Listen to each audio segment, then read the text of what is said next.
కీర్తన గ్రంథము 96వ కీర్తన. కీర్తనలు 96వ కీర్తన.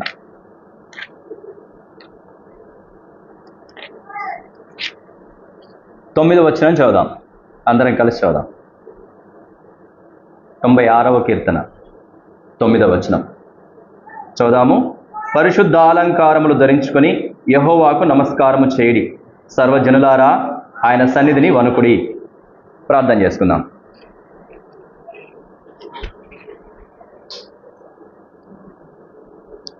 పరిశుద్ధుడైన మా తండ్రి, మా ప్రభువైన యేసుక్రీస్తు నామములో మీ పాసానికి వస్తున్నాను. నేనే తలుపులను ఎగిడను, నిష్ప్రయోజకమైన దాసును ఒప్పుకుంటున్నాను. శిలువ చాటం మరుగుపరచము. చదవబడిన వాక్యం ద్వారా మాతో మాట్లాడము. మేము ఆత్మతో సత్యముతో మిమ్మల్ని ఆరాధించి కొనియాడినట్లు, పూజించి గణపరిచినట్లు మాకు సహాయం చేయండి. మా మధ్యలో మీరున్నందుకై మిమ్మల్ని స్తుతిస్తున్నాము. కనిపించి కనబడని చీకటి అంధకార శక్తులను యేసుక్రీస్తు నామములో బంధిస్తూ మహిమా ఘనత ప్రభావాలు మీకు ఆరోపించుకుంటూ మా ప్రభువును మీ ప్రియకుమారుడైన యేసుక్రీస్తు ప్రభు నామములో స్తుతించి ప్రార్థించి వేడుకుంటున్నాను మా పరమ తండ్రి, ఆమేన్.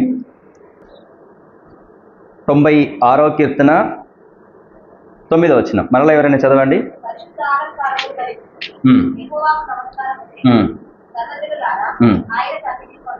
Very good. పరిశుద్ధ అలంకారాలు ధరించుకొని యెహోవాకు నమస్కారం చేయాలా, సర్వజనులారా ఆయన సన్నిధిని వణుకుడి అని చెప్తున్నాడు. రెండు భాగాలు ఉన్నాయి దీంట్లో. మొదటి భాగంలో ఏమని చెప్తున్నాడు? పరిశుద్ధ అలంకారాలు ధరించుకొని యెహోవాకు నమస్కారం చేయాలి అని చెప్తున్నాడు, ఫస్ట్ది. సో రెండోది, సర్వజనులారా ఆయన సన్నిధిని వణుకుడి అని చెప్తున్నాడు. ఫస్ట్ మాట, పరిశుద్ధ అలంకారాలు ధరించుకొని యెహోవాకు నమస్కారం చేయాలి. ఎవరు నమస్కారం చేస్తారు, ఎలా నమస్కారం చేయాలి అని రాయబడింది. ఫస్ట్ది ఏంటి? ఎవరు నమస్కారం చేస్తారు చెప్పండి? నమస్కారం చేసేది ఎవరు? లేదంటే ఆరాధించేది ఎవరు? లేదంటే దేవుణ్ణి కీర్తించేది, గణపరిచేది ఎవరు గణపరుస్తారు? యెషయా గ్రంథము 38వ అధ్యాయము 19వ వచనం చదవండి. యెషయా గ్రంథము 38, 19వ వచనం.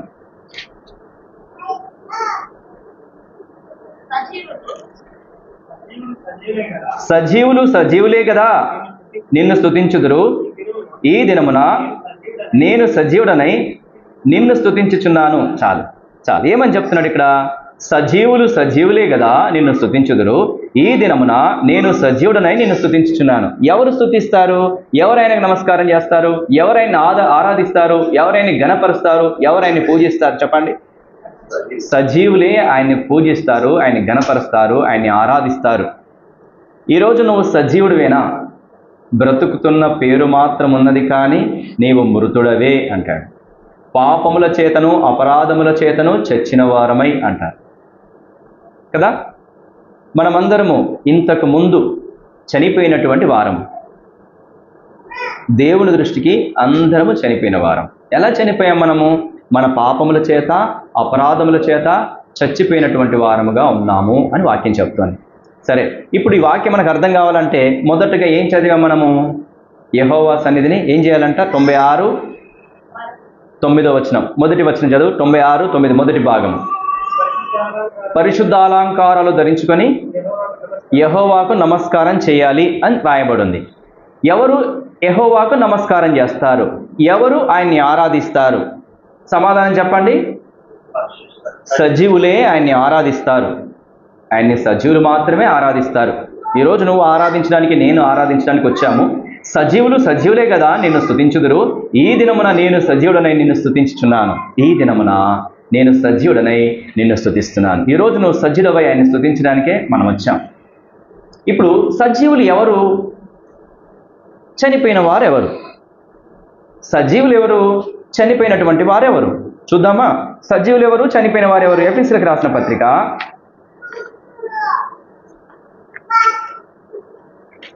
2వ అధ్యాయము 1, 2 వచనాలు చదవండి. మీ అపరాధముల చేతను పాపముల చేతను మీరు చచ్చిన వారై ఉండగా ఆయన మిమ్మను. మన అపరాధముల చేత పాపముల చేత చచ్చిపోయాం, అవునా? ఏంటి అపరాధాలు? తెలుసా? ఏమేమి మన లోపల ఉన్నాయి? ఆ అపరాధాలన్నీ మనం చేసి, ఆ పాపమంతా మనం చేసి దేవుని దృష్టిలో చనిపోయినటువంటి వారముగా ఉన్నాము. ఏం చూద్దామా? ఒకసారి గలతీయులకు రాసిన పత్రిక పక్కనే ఉంది, చదవండి. 5వ అధ్యాయము 19వ వచనం. శరీర కార్యములు స్పష్టమై ఉన్నవి. అవి ఏమనగా జారత్వము, అపవిత్రత, కాముకత్వము, విగ్రహారాధన, అభిచారము, ద్వేషములు, కలహము, మత్సరము, క్రోధములు, కక్షలు, భేదములు, విమతములు, అసూయలు, మత్తతలు, అల్లరితో కూడిన ఆటపాటలు మొదలైనవి. వీటిని గూర్చి నేను మునుపు చెప్పిన ప్రకారము ఇట్టి వాటిని చేయువారు దేవుని రాజ్యమును స్వతంత్రించుకొనరని మీతో స్పష్టముగా చెప్పుచున్నాను. ఇవి ఎవరైతే చేస్తారో వాళ్ళు దేవుని రాజ్యాన్ని స్వతంత్రించుకొనరు. ఓకేనా? ఇవి చేసే వాళ్ళు దేవుని రాజ్యాన్ని స్వతంత్రించుకుంటారా? దేవుని రాజ్యంలో ఉంటారా? ఉండరు. ఇంకా ఒక వచనాన్ని చూద్దాం. మార్కు సువార్త 7వ అధ్యాయం 21వ వచనం. మార్కు సువార్త 7వ అధ్యాయము 21, 22 నేను చదువుతాను. మార్కు సువార్త 7వ అధ్యాయము 21, 22. లోపలి నుండి అనగా మనుషుల హృదయములో నుండి దురాలోచనలు, జారత్వములు, దొంగతనములు, నరహత్యలు, వ్యభిచారములను, లోభమును, చెడుతనములను, కృత్రిమమును, కామ వికారమును, మత్సరమును, దేవదూషణియు, అహంభావమును, అవివేకమును వచ్చును. ఈ చెడ్డవనియు లోపలి నుండి బయలు వెళ్ళి మనుషుని అపవిత్రపరచునని ఆయనతో చెప్పెను. ఈ లోపల, మన లోపల ఉన్నాయి ఇవన్నీ. ఏమున్నాయి? ఈ కార్యాలన్నీ కూడా, ఈ చెడ్డవన్నీ కూడా మన లోపల ఉన్నాయి. అవి బయటికి వచ్చి మనల్ని అపవిత్రపరిచాయి. వీటి ద్వారా మనం చచ్చిపోయిన స్థితిలో ఉన్నాము. అర్థమవుతుందా? దేవుణ్ణి ఎవరు స్తుతించాలి? సజీవులు స్తుతిస్తారు. ఎవరు సజీవులు? ఇవి లేనటువంటి వారు సజీవులు. ఎవరు బ్రతికున్నవారు సజీవులు దేవుణ్ణి ఆరాధిస్తారు, దేవుణ్ణి స్తుతిస్తారు. కానీ ఇలాంటి కార్యాలు పాపముల చేత, అపరాధముల చేత అవి చేస్తూ వాటిలోనే ఉన్న వారంతా ఎవరు? చనిపోయినటువంటి వారు. అవునా? ఇంతకుముందు మనం చనిపోయిన వారమా కాదా? ఇవన్నీ మన లోపల ఉన్నాయా లేవా? ఏమున్నాయి చెప్పండి? దురాలోచన, జారత్వము, దొంగతనము, నరహత్య, వ్యభిచారము, లోభము, చెడుతనము, కృత్రిమము, కామ వికారము, మత్సరము, దేవదూషణ, అహంభావము, అవివేకము, ఇవన్నీ మన లోపల ఉన్నాయి. ఉండి ఏం చేస్తాయి? బయటకు వస్తాయి. బయటకు వచ్చి వాటిని చేస్తాం. వాటి చేసే వాళ్ళంతా ఎవరు? చచ్చిపోయినటువంటి వారు. మనం చచ్చిపోయినటువంటి స్థితిలో ఉన్నాము అని వాక్యం చెప్తోంది. మనం ఆయన స్తుతించవచ్చా? స్తుతించలేము. సజీవులు మాత్రమే ఆయన స్తుతిస్తారు. మనం చచ్చిపోయిన వాళ్ళని ఎలా స్తుతించగలం? స్తుతించలేము. మరి మనం స్తుతించాలి అంటే ఏం చేయాలా? ఎఫెసీయులకు రాసిన పత్రిక 5వ అధ్యాయము 2వ అధ్యాయము. మీ అపరాధముల చేతను, మీ పాపముల చేతను మీరు చచ్చిన వారై ఉండగా ఆయన మిమ్మల్ని క్రీస్తుతో కూడా బ్రతికించాడు. క్రీస్తుతో కూడా మనల్ని బ్రతికించాడు.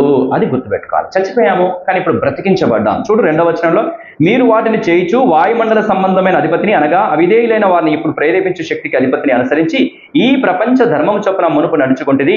వారితో కలిసి మనమందరము శరీరం యొక్కయు మనసు యొక్కయు కోరికలు నెరవేర్చుకొనొచ్చు మన శరీరాశను అనుసరించి మునుపు ప్రవర్తించు కడమవారి వలె స్వభావ సిద్ధముగా దైవోగ్రతకు పాత్రమై ఉంటిమి.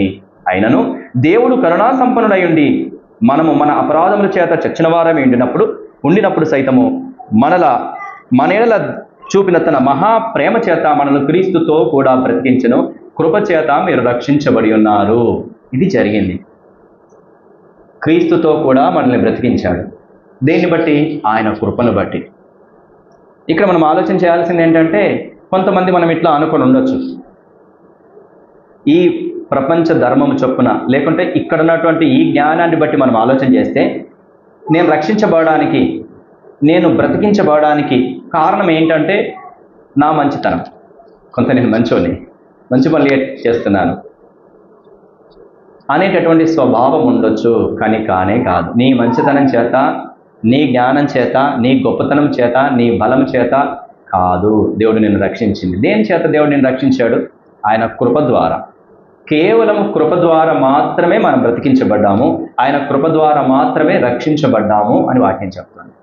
కాబట్టి ఆ కృపను బట్టి మనం ఈరోజు ఆయన ఆరాధించాలి. ఫస్ట్ మనం జరగాల్సింది ఏంటంటే, సజీవులే ఆయన ఆరాధిస్తారు. సజీవులే ఆరాధించాలంటే మనం చచ్చిపోయినటువంటి స్థితిలో ఉన్నాము. మనల్ని బ్రతికించాడు దేవుడు. దేన్ని బట్టి బ్రతికించాడు? ఆయన కృపను బట్టి బ్రతికించాడు. మన మంచితనం చేత కానీ, లేకుండా మరేదో చేత కానీ దేవుడు మనల్ని బ్రతికించలేదు. ఆయన కృప ద్వారా మనల్ని బ్రతికించినందుకు ఆయన్ని స్తుతించాలి. మనల్ని ఆయన కృప చేత బ్రతికించడానికి ఆయన ఏం చేశాడో ఒక్క మాట చూద్దామా? రండి. యెషయా గ్రంథము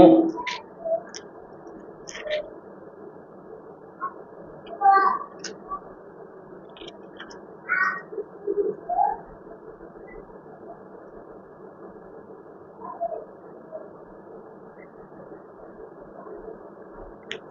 యెషయా గ్రంథము 42వ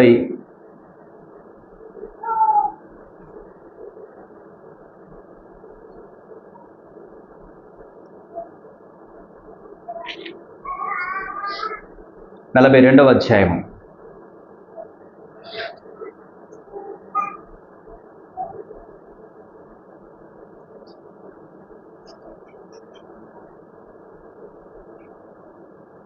రెండవ వచనం నుంచి నేను చదువుతాను. అతడు కేకలు వేయడు, అరవడు, తన కంఠస్వరము వీధిలో వినపడనీయడు, నలిగిన రెల్లును అతడు విరవడు, మకమకలాడుచున్న జనపనారవత్తిని ఆర్పడు. అతడు సత్యమును అనుసరించి న్యాయము కనపరచును, భూలోకమున న్యాయము స్థాపించు వరకు అతడు మందగిలడు, నలుగబడడు. ద్వీపములు అతని బోధ కొరకు కనిపెట్టును. ఆకాశమును సృజించి వాటిని విశాలపరిచి, భూమిని అందులో పుట్టిన సమస్తమును పరచి, దాని మీదనున్న జనులకు ప్రాణమును, దానిలో నడుచు వారికి జీవాత్మను ఇచ్చుచున్న దేవుడైన యెహోవా ఇలాగ సెలవిచ్చున్నాడు. గుడ్డివారి కన్నులు తెరచుటకును, బంధింపబడిన వారిని చెరసాల నుండి వెలుపలికి తెచ్చుటకును, చీకటిలో నివసించు వారిని బందీగృహంలో నుండి వెలుపలికి తెచ్చుటకును యెహోవాకు నేనే నీతి విషయంలో నిన్ను పిలిచి నీ చేయి పట్టుకొని ఉన్నాను. నిన్ను కాపాడి ప్రజల కొరకు నిబంధనగాను అన్ని జనులకు వెలుగుగాను నేను నియమించి ఉన్నాను. యెహోవాను నేనే, ఇదే నా నామము, మరి ఎవరికి నా మహిమను నేను ఇచ్చువాడను కాను. నాకు రావలసిన స్తోత్రమును విగ్రహంలోకి చెందనీయను. మునుపటి సంగతులు సంభవించను కదా, క్రొత్త సంగతులు తెలియజేయుచున్నాను. పుట్టక మునిపే వాటిని మీకు తెలుపుచున్నాను. ఇంకా మనము ఒక మాట చూద్దాము.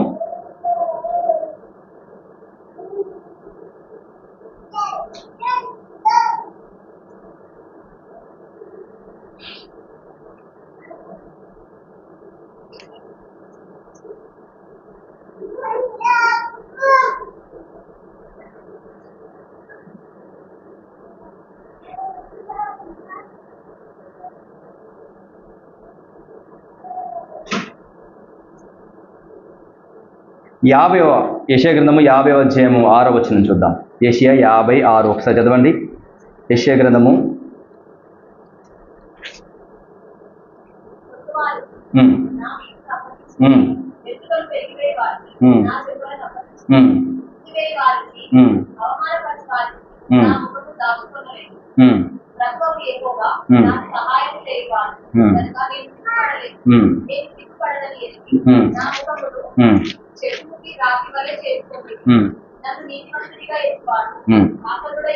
చాలు, నేను ఒకసారి చదువుతూ చూడమ్మా, ఇక్కడ నుంచి చూద్దాము. సో మనము ఏం చూస్తున్నాము అంటే,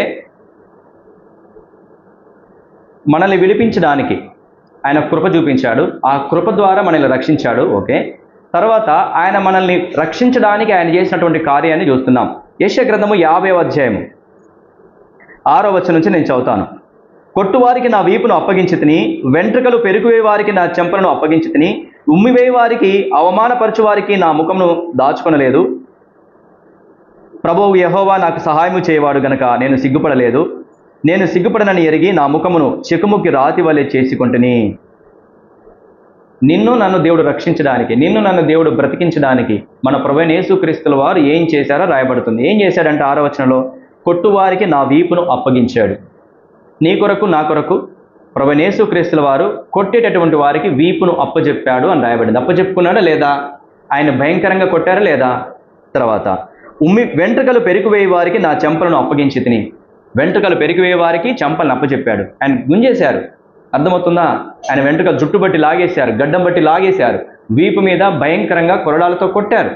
ఇవన్నీ దేవుడు తన ఇష్టానుసారంగా ప్రేమతోని తనను తాను మన కొరకు అప్పచెప్పుకున్నాడు. ఇంకా ఉమ్మివేయ వారికి అవమానపరచు వారికి నా ముఖమును దాచుకొనలేదు. ఉమ్మివేయడానికి యేసుక్రీస్తు ప్రభువు వారు తన మొహాన్ని నీ కొరకు ఇచ్చాడా ఇవ్వలేదా?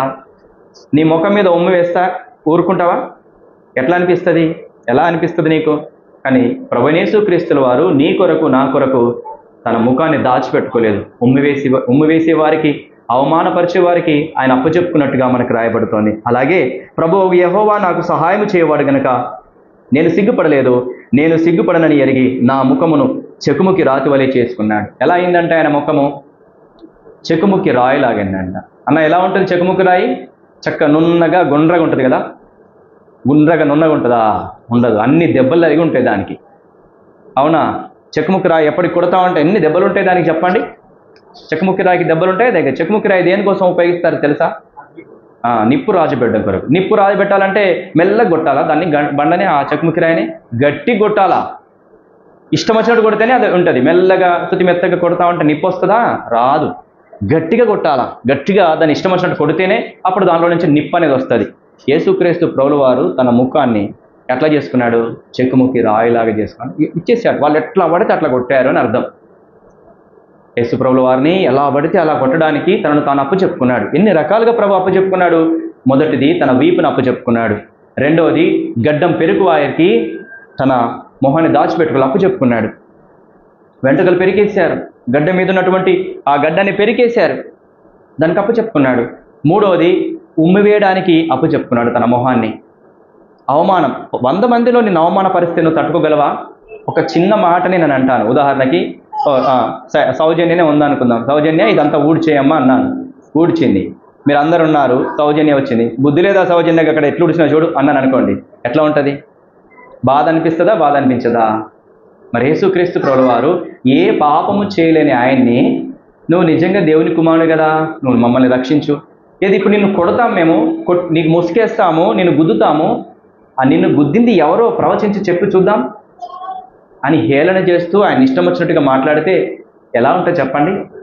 కానీ అవన్నీ హేళన చేయడానికి, అవమానపరచుకోవడానికి ప్రభు తనను తాను నీకోసం అప్పచెప్పుకున్నాడు. నీకోసం అప్పచెప్పినాడా లేదా? చెక్కుముకి రాయిలాగా కావడానికి అప్పచెప్పుకున్నాడు. ఇష్టం వచ్చినట్టు ప్రభుని కొట్టారు.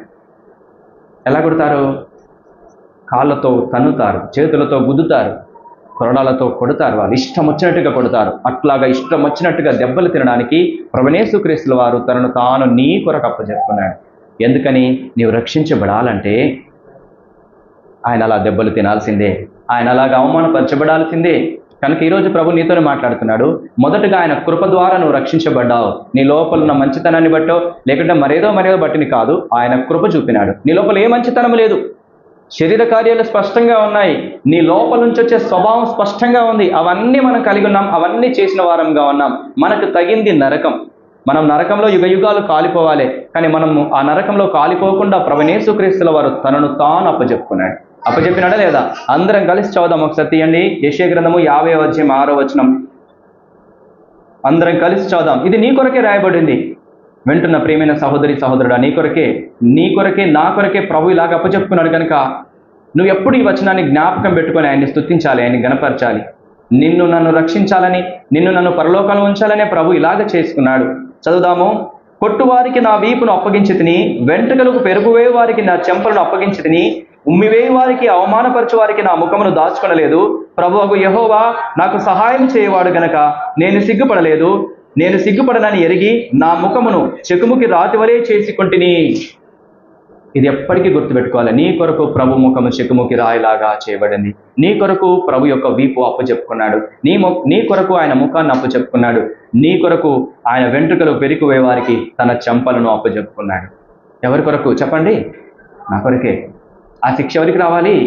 నాకే రావాలి. కానీ నువ్వు రక్షించబడాలంటే ప్రభు అలాగే చేయాల్సిందే. అలాగ అప్పచెప్పుకున్నాడు. తద్వారా నీకు రక్షణ వచ్చింది, నువ్వు బ్రతికించబడ్డావు. ఇప్పుడు చదవండి, ఎఫెసీయులకు రాసిన పత్రిక 2:1. ఎఫెసీ 2:1. మీ అపరాధముల చేతను పాపముల చేతను మీరు చచ్చిన వారై ఉండగా క్రీస్తుతో కూడా అలా బ్రతికించాడు. నువ్వు అలాగ బ్రతకాలంటే, క్రీస్తుతో పాటు ఉండాలంటే ఏం చేయబడాలి? క్రీస్తు అలా చేయబడితేనే, క్రీస్తు అలా శ్రమ పడితేనే నువ్వు క్రీస్తుతో కూడా బ్రతికించబడతావు. కనుక ప్రభువైన యేసుక్రీస్తుల వారు నీ కొరకు నా కొరకు అలాగ చేయబడ్డవాడిగా ఉన్నాడు. క్రీస్తుతో కూడా మనం బ్రతికించబడ్డాం. అవునా? ఇప్పుడు ఆయన్ని స్తుతించేది ఎవరు? ఇంకా యెషయా గ్రంథము 38 ప్రకారం ఎవరు ఆయన్ని స్తుతించేది చెప్పండి? సజీవులే కదా నేను స్తుతించేది. మనం ఆయన్ని స్తుతించాలి, అంతేనా? యెషయా గ్రంథం చదవండి ఒకసారి.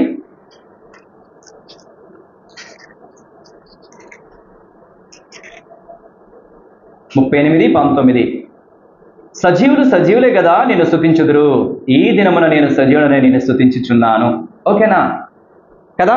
ఈ దినమున నేను సజీవుడనే నిన్ను సజీవుడనే అంటే ఏదో ఇక్కడ కూర్చొని కాదు, పాపములు క్షమించబడి క్రీస్తు చేత బ్రతికించబడి కూర్చొని ఉన్నా. అది ఈరోజు నువ్వు క్రీస్తు చేత బ్రతికించబడ్డావా?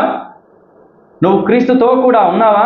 ఆయన జీవం నీలో ఉందా? నేను ఆయన వెలిగించినాడా? నువ్వు ఆయన కుమారునిగా కుమార్తెగా చేయబడ్డావా? జీవగ్రంథంలో నీ పేరు రాయబడిందా? అయితే నువ్వు ఆయన ఆరాధించాలి అని చెప్తున్నాడు. సజీవులే ఆయన్ని ఆరాధించేది. నువ్వు సజీవునిగా చేయబడ్డానికి ఏం జరిగింది? ఫస్ట్ ఏం చేశాడు? కృప చూపించాడు. రెండోది ఏం చేశాడు? నీ కొరకు తన్ను తాను అప్పచెప్పుకున్నాడు. అవునా?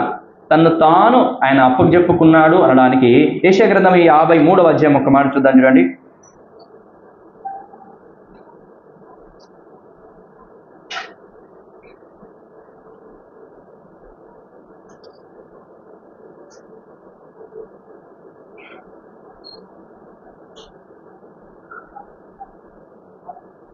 చదవండి 4వ వచనం నుంచి.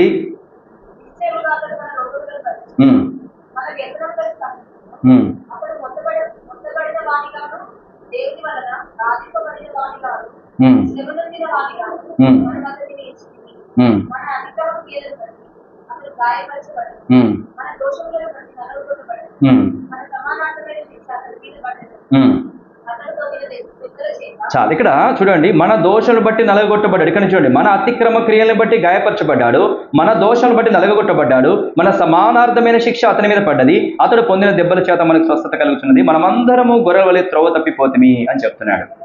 ఇదంతా శిక్ష ఆయన మీద పడ్డది. ఆయన మీద పడతా ఉంటే ఆయన ఒప్పుకున్నాడు. తనను తానుగా అప్పచెప్పుకుంటేనే అలాగ చేయగలడు. తనను తానుగా అప్పచెప్పుకున్నాడు. ఒబే అయ్యాడు. ఆయన మన కొరకు తనను తాను ఇచ్చుకోవడానికి ఒబే అయ్యాడు.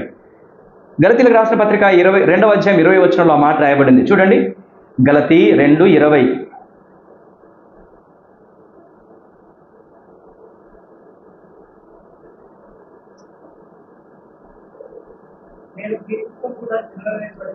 నేను క్రీస్తుతో కూడా సిలువ వేయబడి ఉన్నాను, ఇకను జీవించువాడను నేను కాను, క్రీస్తే నాయందు జీవించుచున్నాడు.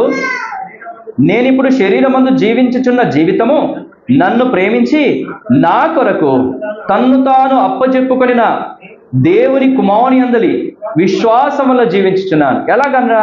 నా కొరకు తన్ను తాను అప్పచెప్పుకున్నాడని చెప్తున్నాడు. ఎవరు? పౌలు చెప్తున్నాడు. యేసుక్రీస్తు ప్రభువు వారు తనను తాను ఎవరి కొరకు అప్పచెప్పుకున్నాడంట? పౌలు కొరకు అప్పచెప్పుకున్నాడు అని చెప్తున్నాడు. ఇక్కడ నీ కొరకు కూడా యేసుక్రీస్తు ప్రభువు వారు తనను తాను నీ కొరకు అప్పచెప్పుకున్నాడు. పౌలు ప్లేస్ ఇప్పుడు ఎవరున్నామో మనం. నీ కొరకే అప్పచెప్పుకున్నాడు తనను తాను యేసుక్రీస్తు ప్రభువు వారు. అట్లాగే ఎఫెసీయులకు రాసిన పత్రిక 5వ అధ్యాయం 2వ వచనంలో కూడా రాయబడింది. చదవండి. 5:2. క్రీస్తు మిమ్మల్ని ప్రేమించి పరిమళ వాసనగా ఉండకు మన కొరకు తన్ను తాను దేవునికి అర్పణగాను బలిగాను అప్పగించుకొనెను. ఎంత స్పష్టంగా రాయబడింది. ఇప్పుడు అక్కడైతే పౌలు చెప్తున్నాడు నా కొరకు అని. ఇప్పుడైతే ఇక్కడైతే మన కొరకు అంటే నువ్వు నేనున్నాం దాంట్లో. అవునా? క్రీస్తు మిమ్మును ప్రేమించి పరిమళ వాసనగా ఉండకు తన్ను తాను దేవునికి అర్పణగాను బలిగాను అప్పగించుకున్నాడు. అవునా? నువ్వు పరిమళ వాసనగా ఉండాలనే ప్రభువైన యేసుక్రీస్తు వారు తనను తాను నీ కొరకు నా కొరకు అప్పచెప్పుకున్నాడు. కాబట్టి తనను తాను అప్పచెప్పుకొని మనల్ని రక్షించాడు ప్రభువైన యేసుక్రీస్తు వారు. నీవు సజీవునిగా చేయబడ్డావు. నీవు దేవుని కుమారునిగా దేవుని కుమార్తెగా చేయబడ్డావు. నీవు బ్రతికించబడ్డావు. అవునా? ఇంకొక మాటను కూడా చూద్దాము. లూకాసు వార్త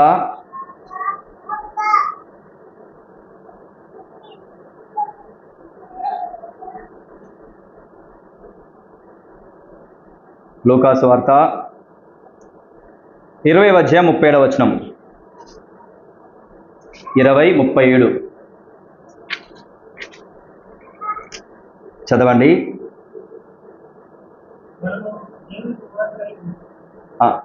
36 నుంచి చూద్దాం. వారు పునరుత్థానములో పాలివారయుండి దేవదూత సమానును దేవుని కుమారులయుందురు గనక వారికను చావనే చావరు. వారికను చావనేరరు. పొదను గూర్చిన భాగంలో ప్రభువు అబ్రహాము దేవుడనియు ఇస్సాకు దేవుడనియు యాకోబు దేవుడనియు చెప్పుచు మృతులు లేతురని మోషే సూచించెను. ఆయన సజీవులకే దేవుడు కాని మృతులకు దేవుడు కాడు. ఆయన దృష్టికి అందరూ జీవించుచున్నారని వారికి ఉత్తరం ఇచ్చెను. కాబట్టి సజీవుల యొక్క దేవుడు మన దేవుడు. రెండో మాట ఏంటంటే మన దేవుడు ఎవరు? సజీవుల దేవుడు. మనల్ని బ్రతికించాడు, మనకు దేవుడుగా ఉన్నాడు. ఇప్పుడు నువ్వు ఈరోజు బ్రతికించబడ్డావా? ఎలా బ్రతికించబడ్డావు? కృప ద్వారా. ఎలా బ్రతికించబడ్డావు? ప్రభువైన యేసుక్రీస్తుల వారు నీకు రావలసినటువంటి శిక్ష తనను తాను నీ కొరకు భరించుటకు అప్పచెప్పుకోవడం ద్వారా రక్షించబడ్డావు. కనుక దేవుని స్తుతించాలి. ఆయన కృపను బట్టి దేవుని స్తుతించు. మన ప్రభువైన యేసుక్రీస్తుల వారు నీకు రావాల్సినటువంటి శిక్ష తనను తాను అప్పచెప్పుకొని భరించడం ద్వారా నిన్ను బ్రతికించాడు కాబట్టి ఆయన స్తుతించు. ఇప్పుడు నీవు నేను దేనికి అర్హులమయ్యామంటే ఆయన్ని స్తుతించడానికి, ఆయన్ని మహిమపరచడానికి, ఆయన ఘనపరచడానికి అర్హులమయ్యాం. ఓకేనా? ఇప్పుడు చదవండి మరలా 38:19, యెషయా 38:19 చదవండి.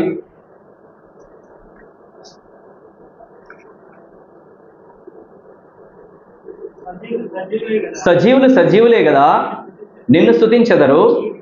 ఈ దినమున నేను సజీవుడనై నిన్ను స్తుతించుచున్నాను. ఈరోజు నువ్వు సజీవుడవై దేవుని స్తుతించాలి. ఈరోజు సజీవులవై ఆయన స్తుతించడానికి చేరి ఉన్నాం. ఇది ఆయన కృప, ఆయన దయ. ఇప్పుడు మరలా 96వ కీర్తన 9వ వచనం. 96వ కీర్తన 9వ వచనం. ఆయన ఎవరు స్తుతిస్తారు? ఆయన ఎవరు గణపరుస్తారు? ఎవరు ఆరాధిస్తారంటే సజీవులు మాత్రమే. బ్రతికున్నోళ్ళు మాత్రమే ఇక్కడికి వస్తారు, ఆయన సన్నిధికి వచ్చి ఆయన్ని ఆరాధిస్తారు. చచ్చిపోయిన వాళ్ళు ఆయన ఆరాధిస్తారా? ఆరాధించరు. కేవలం బ్రతికున్న వాళ్ళు మాత్రమే ఆరాధిస్తారు. ఈరోజు నువ్వు బ్రతికుంటే, బ్రతికింపబడి ఉంటే, రక్షించబడి ఉంటే నీవు నోరారా ఆయన్ని ఆరాధించాలి. అయితే ఇక్కడ ఇంకో కండిషన్ కూడా ఉంది. 96:9లో చదవండి. పరిశుద్ధ అలంకారములను ధరించుకొని, పరిశుద్ధ అలంకారాలు ధరించుకొని ఆయనకి నమస్కారం చేయాలా? ఇప్పుడు ఆయన ఎలా ఆరాధించాలి చెప్పండి? పరిశుద్ధమైన అలంకారాలు ధరించుకొని ఆయన ఆరాధించాలి. ఒట్టి కాదు, నేను బ్రతికించబడ్డాను అని నువ్వు వచ్చేసి ఆరాధన చేయడం కాదు. ఎలాగ ఆరాధన చేయాలి చెప్పండి? పరిశుద్ధ అలంకారాలు ధరించుకొని ఆరాధన చేయాలి. ఉన్నాయా నీ అలంకారాలు? మన లోపల ఎలాంటి అలంకారాలు ఉన్నాయి? పరిశుద్ధ అలంకారాలు ధరించుకొని ఆయన సన్నిధిలో మనం ఆరాధన చేసేవారంగా ఉండాలి. రండి, పరిశుద్ధ అలంకారాలు, దేవునికి ఇష్టమైన అలంకారాలు ఏమున్నాయో వాటిని ధరించుకొని ఆయన ఆరాధన చేయాలి మనం. ఓకేనా? పేతురు రాసిన పత్రిక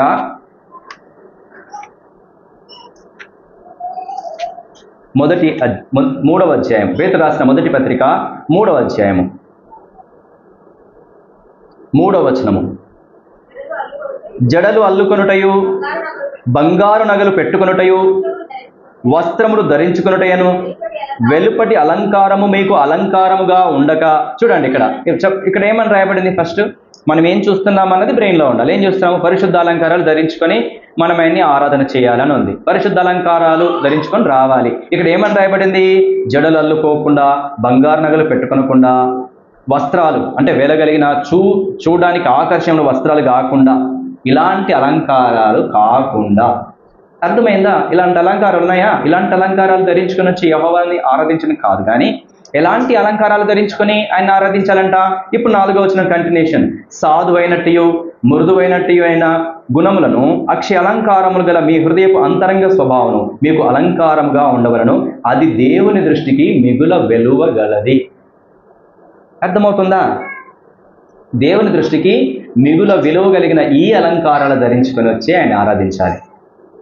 నగలు ధరించుకోవడము, జడలు అల్లుకోవడము, చక్కగా పూలు పెట్టుకోవడము, వీళ్ళ కలిగినటువంటి ధర కలిగినటువంటి మంచి చీరలు లేకుంటే మంచి డ్రెస్సులు వేసుకొని వచ్చి అలాంటి అలంకారం చేత మనం వచ్చి దేవుని ఆరాధించడం కాదు, కానీ ఇలాంటి దేవునికి విలువ కలిగినటువంటి అలంకారాలు ధరించుకొని వచ్చి మనం ఆయన ఆరాధించాలి. ఎలాంటి అలంకారాలు? ఒకటి అలంకారం చెప్పండి.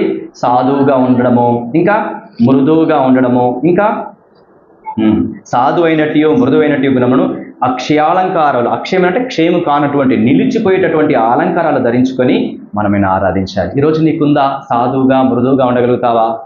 నిన్నెవరైనా తిట్టినా కొట్టినా ఇంతకు ముందులాగా నీ రెస్పాండ్ ఎలా అవుతుంది? ఒకసారి ఆలోచించేయి.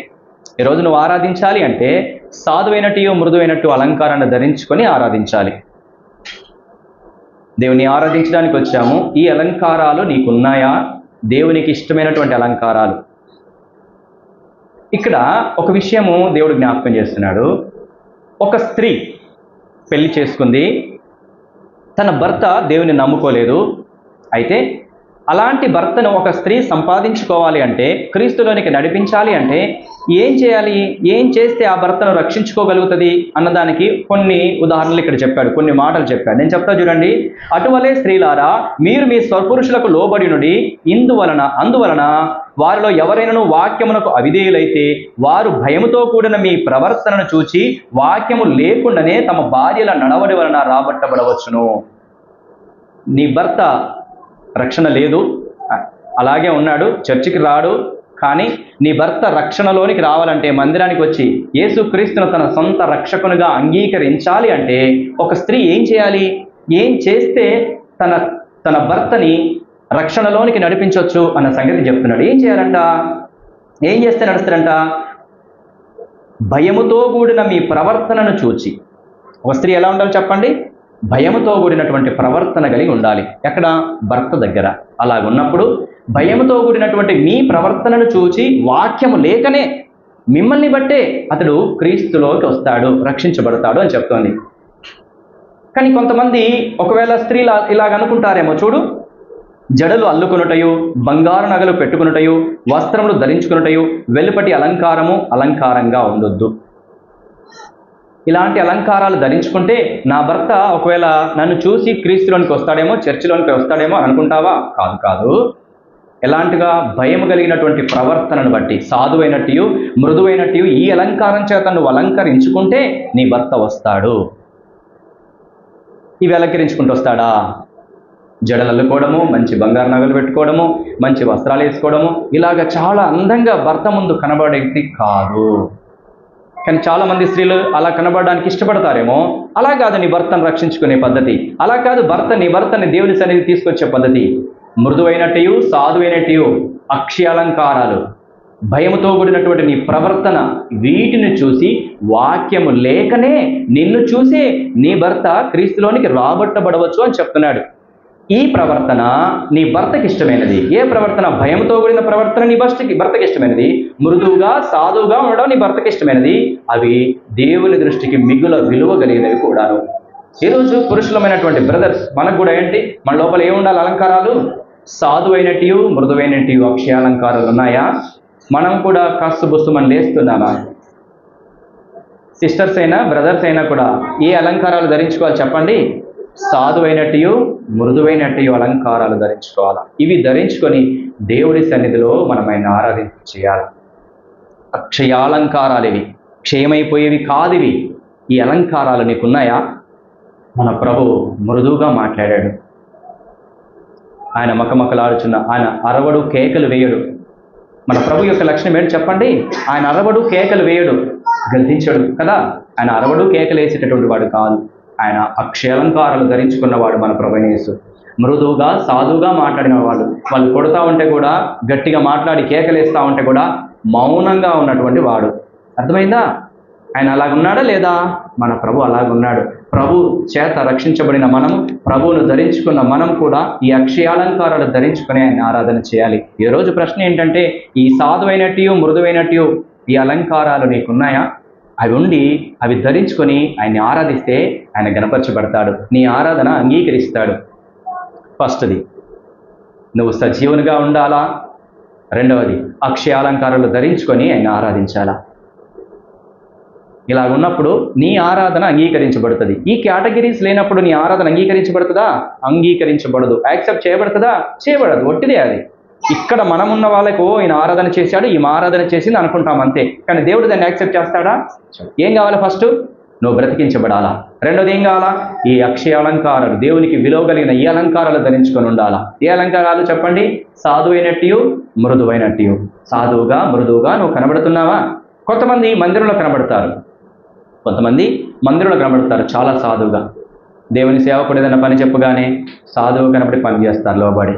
దేవుని సేవకుడు గద్దించగానే లోబడతారు, తగ్గించుకుంటారు, ఎదురు మాట్లాడారు, మందిరంలో కనబడతారు. కానీ ఇంటి దగ్గర పని చేసే స్థలాలలో కనబడతారా? రిటర్న్ లేస్తారు వాళ్ళు. భక్తి ఎక్కడుంది? కేవలం మందిరంలోనే ఉంది. మరి పని చేసే స్థలంలో ఉండదా? ఇంటి దగ్గర ఉండదా? ఇరుగు పొరుగు వారి మధ్యలో ఉండదా? సాధువైనట్టు మృదువైన అక్షలంకారము ఉంటుంది. నిజంగా రక్షించబడితే, నిజంగా బ్రతికించబడితే, నిజంగా వెలిగించబడితే ఈ స్వభావం నీ లోపల ఉంటుంది. లేకుంటే మార్పు చెందుతూ ఉంటాం మనం. ఈరోజు ప్రభు నీతో మాట్లాడేది మృదువైనట్టు అక్షాలంకారాలు ధరించుకొని ప్రభుని మనం ఆరాధన చేద్దాం. ఒకవేళ ఇవి నీకు లేవా?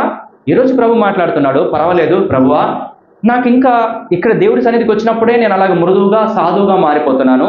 ఇంటి దగ్గర ఉన్నప్పుడు, పనిచేసే స్థలాల్లో ఉన్నప్పుడు, వేరే వాళ్ళతో మాట్లాడేటప్పుడు ఆ స్వభావం నాకు కనబడతలేదు, వాస్తవమే. అయితే నన్ను మార్చు. విలువ కలిగిన ఆ స్వభావము, అక్షయాలంకారాలను నన్ను ధరింపచేయి, నాకు ధరింపచేయి అని నువ్వు ఈరోజు ప్రార్థన చేస్తే ప్రభు ఇవ్వడా? ప్రభు మార్చడా? మన ప్రభు మార్చే దేవుడు. కాబట్టి ఆయన ఆరాధన చేద్దాం. ఇప్పుడు ఏమైనా ఆరాధన చేయాలి చెప్పండి? ఏ విషయాలను బట్టి ఆరాధన చేయాలి? ఫస్ట్, నిన్ను బ్రతికించినాడు, ఆయన కృప చేత బ్రతికించినాడు. ప్రభువా, నీ కృప ద్వారా నన్ను బ్రతికించినావు, నీకు వందనాలు. రెండవది, ఎలా బ్రతికించినాడు? నీ కొరకు తను తాను అప్పచెప్పుకున్నాడు. ఉమ్మి వేయడానికి అప్పచెప్పుకున్నాడు నీ కొరకే. తన చెంపల్ని, వెంట్రుకలు పెరుగు వేయ వారికి అప్పచెప్పుకున్నాడు. ఉమ్మి వేయడానికి తన మొహాన్ని అప్పచెప్పుకున్నాడు. కొరడా దెబ్బలు కొట్టడానికి తన వీపును అప్పచెప్పుకున్నాడు. చిక్కుముక్కు రాతిలాగా తన మొహాన్ని చేసుకున్నాడు. ఎవరి కొరకు? నీ కొరకే. కాబట్టి ప్రభువా, అలాగ నువ్వు చేసుకున్నావయ్యా, నీకు వందనాలు, నన్ను బ్రతికించినావు, నీకు వందనాలు అని చెప్పాలి. తర్వాత అక్షయాలంకారాలు నాకు అనుగ్రహించినావు, నీ దృష్టికి విలువ కలిగినటువంటి అలంకారాలు నాకు అలంకరించినావు, సాధువైనట్టు మృదువైనట్టు అలంకారాల చేత నన్ను అలంకరిస్తున్నావు ప్రభువా, నీకు వందనాలు అని చెప్పామా? చెప్దామా? అలాగ ఆరాధన చేద్దామా మన ప్రభువుని? ఈ ఆరాధన దేవునికి అంగీకరిస్తాడు. ఇలాగ లేకపోతే అంగీకరిస్తాడా? అంగీకరించుడు. బ్రతికించబడాలా? రెండవది, ఈ అలంకారాలు అలంకరించుకొని మనం ఆరాధించాలా. ఆరాధనలో ప్రవేశిస్తాము. లేచి నిలబడదాము, ఒక పాట పాడదాము.